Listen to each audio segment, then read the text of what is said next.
my son Zakaria, he's my eldest son, he's 10 years old now, alhamdulillah. And he goes to the Muslim Scouts, okay? And in the Muslim Scouts, they do this like Muslim Olympics, yeah? It's really cool. You have like 1,000 children there, 800 or 1,000 children in this auditorium, and they're doing, you know, Olympic running and all the different type of sports. And, you know, I try to be a father when I can, when I try to be, yeah? You know, may Allah make me a good dad. And I wanted to give him advice. And I said to him, you know, Zakaria, it's not about winning. He was doing the 400-meter race. I said, it's not about winning, Zakaria. It's about being the best version of yourself, having a sense of ihsan, right?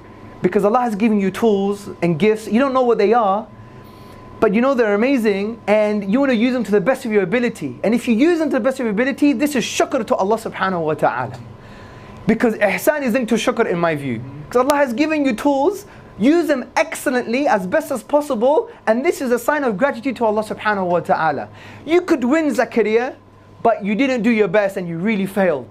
And you could lose and do your best and you were truly successful because you had ihsan. He went, Baba, that's deep. Yeah? So I was giving him this advice. I said, just be yourself, just express yourself. It's not about winning or losing. I just want you to be the best that you can be.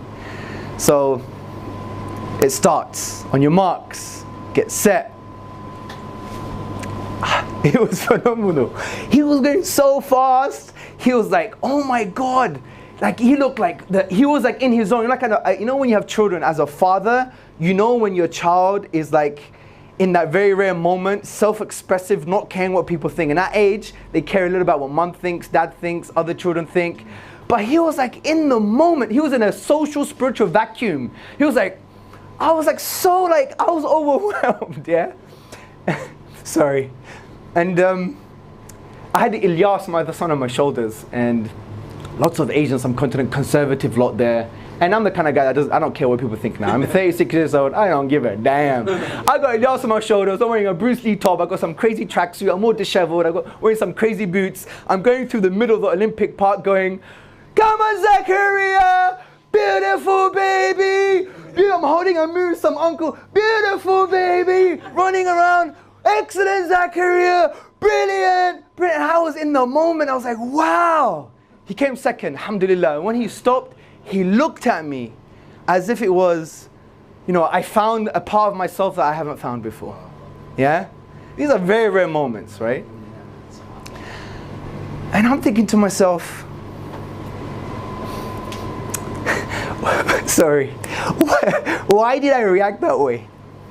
Because I noticed an attribute in Zakaria that I believe deserved praise. I noticed something in Zakaria that I thought as a father deserves some praise. Now we do this all the time, don't we? When we hear great poetry of Iqbal, subhanallah, right?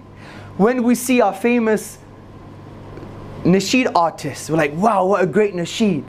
We give them a standing ovation, we clap, we applaud. We all the time praise people for their aptitude and their abilities. Mo Farah, the Olympic runner.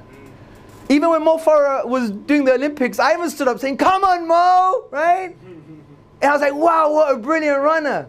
I like boxing. When I see great boxers, recently Anthony Joshua fought Klitschko. He got knocked down in the 6th round. He got back up. The tenacity, the sagacity. I was like, whoa, inspirational, right? We do this all the time. We give people a standing ovation. We praise, we clap, we say well done because we notice attributes in people that deserve due praise, right? But look at this universe. Look what we discussed for the past few days. Kun fayakun. We have the ability to have rational insights. We have consciousness. We have this amazing complexity. We have physical laws in the universe. If they were different, we wouldn't have life. We have this life-sensitive arrangement of stars and celestial objects that if they were different, we wouldn't have conscious life on Earth. Look at Earth. We have plants that move with the sun. We have animals that could withstand their weight many times over. Look what's happening on this planet. We have seeds that germinate because of the heat of forest fires. They only germinate from the heat of forest fires. We have birds that can fly for days at a time without truly sleeping, because they have two parts of the brain. One sleeps, one's awake, and one part of the brain has had enough. It wakes up and the other part sleeps. I mean, just talk to Zabur, he gives me some amazing stories about biology and what happens in this world, right? And yet some of us, we can't give Allah a standing ovation. We can't praise Him and glorify Him and say Allahu Akbar. So from this point of view, I want you guys to realize that when you talk to human beings, go straight to that aspect of misdirected worship. You know, my father, he attended my school band. I used to play classical music, classical guitar when I was non-Muslim, and go to the Royal School of Music. Not many people know this about me, right? And inevitably I had to go to the school band. So my dad attended. And I wasn't very good at electric guitar, so I'll put the volume way down and have another 4 guitarists. They would be making the noise. They'd be like, look at me, I'm so cool, right? And there was a moment where I think it was an a cappella singer, and she had an amazing voice. And she basically expressed herself, and it was the climatic part of the song. It was phenomenal. And you could see that, you know, she didn't care who was around, it was just her and her expression.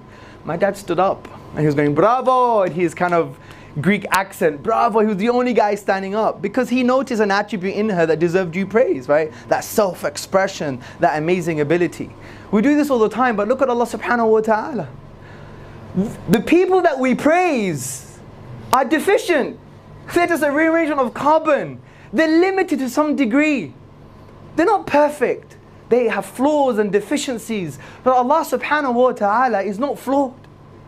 He is perfect. He has no deficiency and no flaw. And some of us, we find it very difficult to give Him due praise. So this is a summary of what we're going to talk about today. Why Allah deserves to be worshipped. The first thing I want to talk about is gratitude. This is extremely important because we do not understand gratitude properly in our societies, right?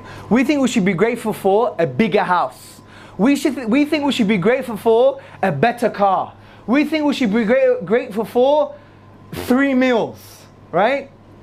We have this kind of false social constructs that really raise the bar for gratitude from the point of view that we should be grateful for these excessive luxuries.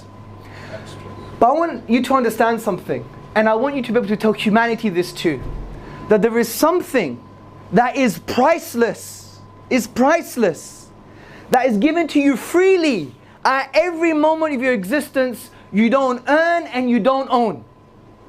There's something priceless that's given to you freely every moment of your existence that you don't earn and you don't own. You know what this is? It's your conscious life. And you don't earn it, you don't own it, and you don't necessarily deserve it, yet Allah gives it to you freely. If someone gives you something priceless you don't earn, own, or deserve, how should it make you feel? How should it make you feel? Grateful. Grateful. Forget what you have in life, be grateful for life. And this we forget. Sometimes we act as if I am the source of my own existence. This kind of false self-sufficiency. I am my own creator, right? That's how people act. And this gratitude is extremely important for us to get people to internalize. You know what? Atheists, agnostics, non-Muslims use this philosophy all the time. You see it in their self-help books. It's all about gratitude. There are so many Buddhists that talk about this concept. But we have something profound because we have the true deity to be grateful to, right? We always say that atheists are grateful, but they don't know what to be grateful to, right? So from this point of view, gratitude is the key to worship in the Islamic tradition. Look at the Quran, the sign is there. The first chapter of the Quran is what? Surah Al-Fatiha. And these 7 verses are the mother of the Kitab. And they summarize the whole of the Quran. The first verse talks about what? Hamd. Gratitude. Gratitude. And if you don't understand this gratitude, your worship will be misdirected. You won't be able to understand your worship properly. Wallahi, I told my family, anything above a heartbeat is a bonus. Anything above a heartbeat is a bonus. If you truly internalize this point, not only would you want to be grateful to your Creator, we've established as the Creator, you want to be grateful to Him because He's giving to you something freely that's so priceless that you don't earn, don't own, and you don't necessarily deserve. You should be grateful for that. You know, my grandma passed away like just over a year ago. I was very close to my grand. To be honest, I wasn't really upset about Akhirah per se. I tell you why. Because of what Sufyan al-Thawri says. He says, if I had to choose between my mother and Allah subhanahu wa ta'ala, the judgment of the day of judgment, I would choose Allah subhanahu wa ta'ala. So she's going to be enveloped in Allah's justice or mercy, and whatever happens, happens, right? Yes, there's that kind of fear and whatever the case may be, but I wasn't truly like broken. I was broken because I didn't do enough for her. Because now I'm going to be worried on the day of judgment that I ignored her calls. You know, and because I was busy, right? So, and I was actually in America. I was having dinner with Fahad that night. She actually called me. Yeah. And then she passed away in the morning. So, the point I'm trying to make here, just to recap, is that my grand had a little bit of money. She had like, what, £40,000 or something, right? And as it is with families, there's debate and discussions on these issues. And I said to my mum, look, if we were to take her money and put it in her mouth, coin by coin, she will not be resurrected. I said, what would you do for Yaya, Granny, to be alive again? If you had $1 million, would you give her $1 million? Of course. If you had 2 million, would you give 2 million? Of course. If you had $1 billion, would you give $1 billion? Of course. So what does that say about the priceless nature of life and the dunya and money itself? To get people to realize how many people are blind and say they were billionaires, and ask them the question, if I could give your sight back, would you give me $1 billion? What do you think they would say? Everything. Of course. See, and we need these reminders to understand these things. And gratitude is so important because we sometimes think we have to be grateful for the excessive things, which is true, we have to be grateful for those. But what about now, what you have right now? What you have right now. Don't forget, the Prophet was talking to the Sahaba and teaching them to be grateful, and these people were poor. These people didn't have anything. They had one cloth and dates. And he was teaching them to be grateful. So the point here is, we need to show to humanity that not only do they have a Rabb, a Lord, a Creator, but they have to be grateful to that Creator for these very basic points. And the reason I'm giving this basic point is because not everybody's happy in life. Not everybody has luxuries.